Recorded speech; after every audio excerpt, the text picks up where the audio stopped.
Questo giorno così meraviglioso non poteva passare inosservato, senza lasciare un piccolo ricordo. No, questo è. No, questo è. Sono stati lunghi giorni di preparazione, ma soprattutto di tante bugie che ti abbiamo detto, pur di non farti scoprire niente, e per fortuna ci siamo riusciti tutti insieme. In queste poche righe vogliamo semplicemente dirti che per noi sei davvero unico e speciale. Ti ringraziamo per tutto quello che fai per noi, pur di accontentarci su ogni cosa. Un piccolo pensiero dai tuoi 4 minuti.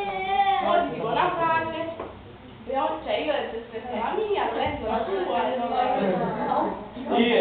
Laura, non immagini quanto sono contenta quando andiamo a ballare, la maggior parte delle persone mi chiedono ma quello chi è? Tuo padre, tuo zio? E io felicemente rispondo no, è mio nonno. Ah, è giovane, non lo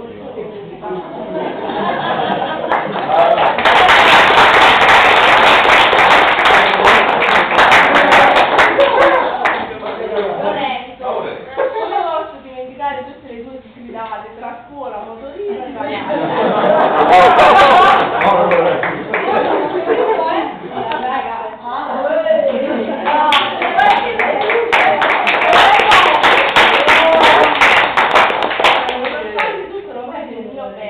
un giorno lo capirò.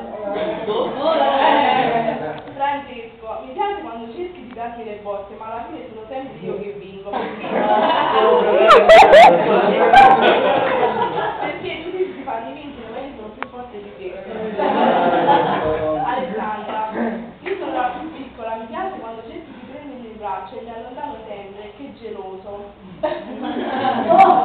Signorine, lei avrà un minuto se la fosse stata qua, alla data 5 minuti 5. Ancora 5 minuti 5.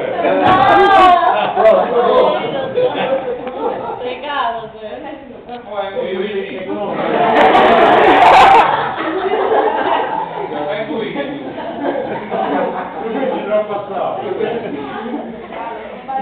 grazie a te che rendi ogni giorno della nostra vita così pieno d'amore, resta sempre come sei. Con questo concludiamo dicendo che si mangia e divertiti. Laura, Alessandro.